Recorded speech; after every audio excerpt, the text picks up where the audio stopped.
This is my weekly video of where I present the mathematical work that I've been working on for almost 13 years. It started in late summer of 2012, and this is called the PL-89 calendar, or it's also known as the Mercury calendar and also known as the Mercury thought calendar. And it's a calendar that has 90 days of time based on a verse in the Bible, in the book of Exodus, chapter 2, where it says that when Moses was born, his mother hid him for, as the verse says, Shlosha Yerachim, 3 months. And 3 months, of course, is 90 days. And the reason why it's called Mercury thought calendar is that according to published data on the planet Mercury, its orbit around the sun is 87 point something days, which is just about 90 days. And so the thought is that that a mercurial year is like a quarter of an Earth year. And I think that a mercurial day, which means it to revolve around its own axis, is like longer than an Earth's half a year. I think something like that. It's just not proportionate to the Earth's time. Like its year is shorter than its day, and so that's sort of like an enigma. And I might have confused those facts, so just maybe delete that last bit of the data. So, or you can look it up for yourself. But this calendar has a few different purposes. There's something about it that it seems to be sort of a key in a way, and it holds many different things in the Bible. And when I say the next thing, I'm taking a leap of faith, but I'm working on this leap of faith. But patterns of nature, or patterns of numbers that include all kinds of different applications in finance, and in my interest was in cryptocurrency and the flow of it, for lack of a better word, and to connect. I saw it recently. I saw someone titled, I think it's a book or something called The Bible and Bitcoin, or Bitcoin in the Bible, or something like that. There were those two names in it, and I thought that was interesting. It caught my attention, and this might be in that same topic.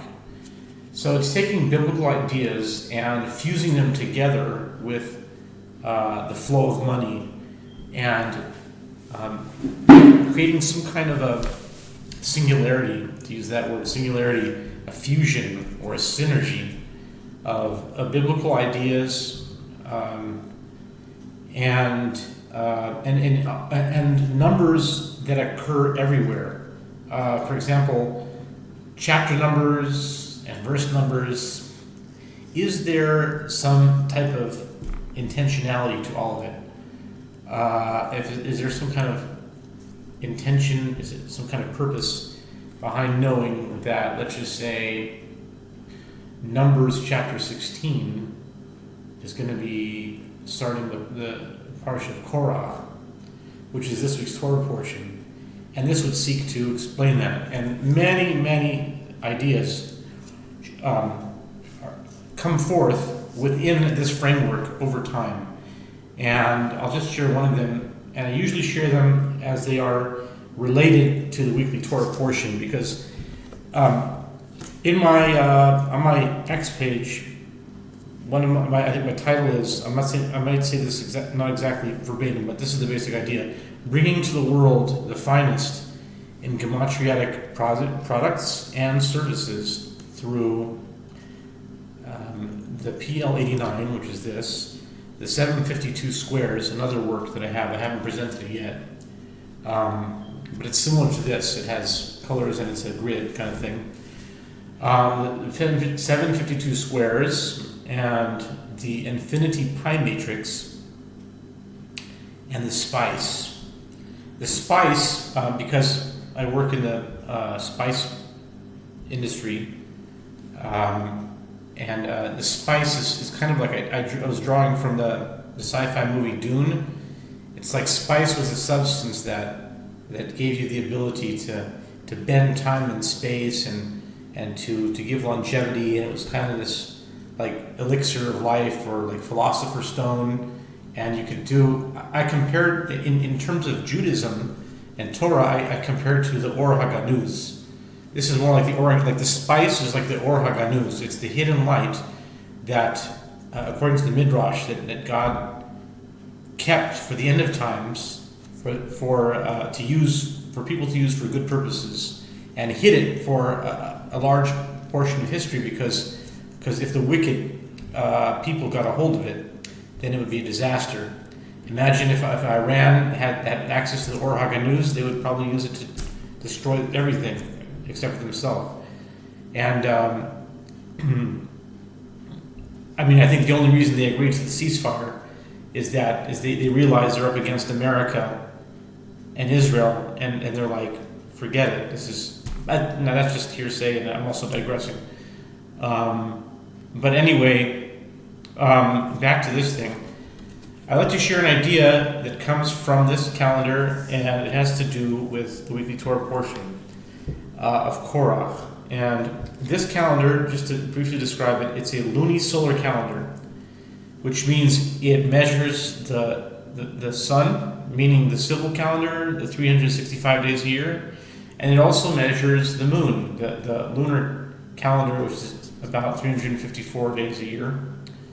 And it also takes into consideration, as said earlier, the planet Mercury, and the Julian calendar, which is about 13 days behind, just call it 13 days behind the Gregorian calendar. And that reform came in the year 1582 with Pope Gregory I'm not sure if the 8th or the 13th, I'm not sure. I think the 8th, but I'm not sure. In 1582, I know that it was February 24th, 1582, that much I do know. So that's when the Julian calendar, which had been instated by Julius Caesar, I think in 46 before the Common Era, or BCE or BC, and so where was I? Right, the Julian calendar and the Gregorian calendar. So it takes those into consideration: 13 days and 13 days ago, today, and 13 days before today. And so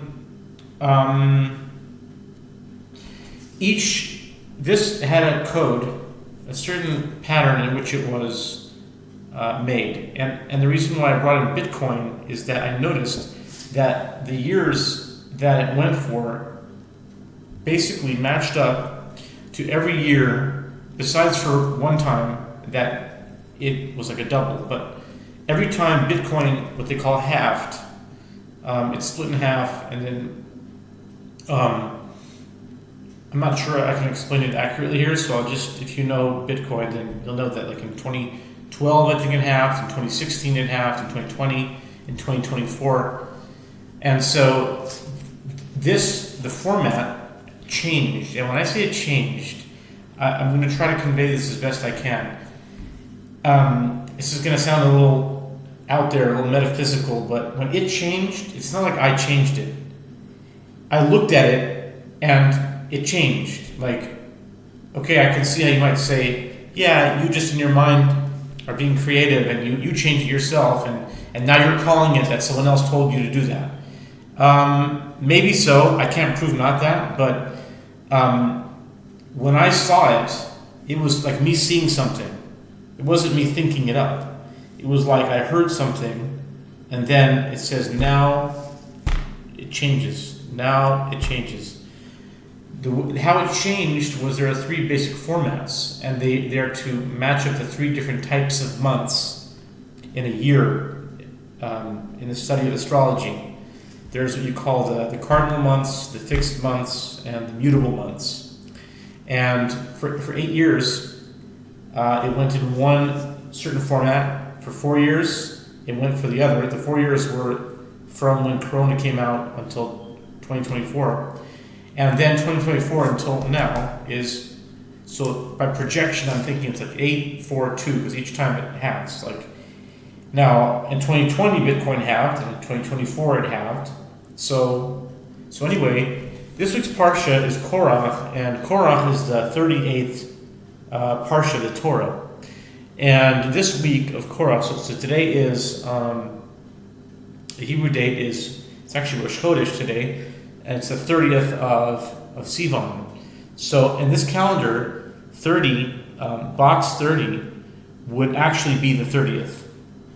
It's based on 8 plus 9 plus 8 plus 9, which I'll explain. I have explained and probably will explain in a different video. But if you go 8 plus 9 plus 8 plus 9, you keep doing that, and it cuts off at 40, then, and you do that for 60 days, you're going to come to a 30. And actually, 30 are one of those boxes that, the box it comes to, like yesterday was the 29th, but it wasn't 29. Yesterday was the 29th of Sivan, but the box number is 21. Because 21 plus 8 is 30. Now, there's certain boxes that it comes out to that exact date. Okay? So the secular date today is June 26th, which corresponds on the calendar, the PL-89 calendar, to box number 36. And in a different video also I explained the concept of the plus or minus reality system, where you add the amount of days that the difference between the Hebrew calendar and the secular, the Gregorian calendar. So, for example, this month of Sivan/June, it was a plus 4 reality or a minus 4 reality, respectively. Why? Because today is 30th of Sivan and it's also the 26th of June. It's a minus 4 or a plus 4. And so tomorrow is Parshas Korach. Well, tomorrow's Friday. And so it correlates to this box right here. The first of every month is going to be in this format, meaning in the 2 part of the A42. It's going to be always 38. But 38 is the 38th Parsha is Korach, and this is the Friday, and see 38, and it's a box, but you do it like a rectangle, and it's the same rectangle of the next day. So 2 days could be like 1 day. So 38th Parsha is going to be Shabbos Parshas Korach. And Korach, the gematria of Korach, is 308, which is a permutation of 38. Like 038, you just rearrange the digits, and it's going to be 308, which is gematria of Korach itself in Hebrew. But you also have the box that comes on Parshas Korach on this calendar within this format. Thank you very much.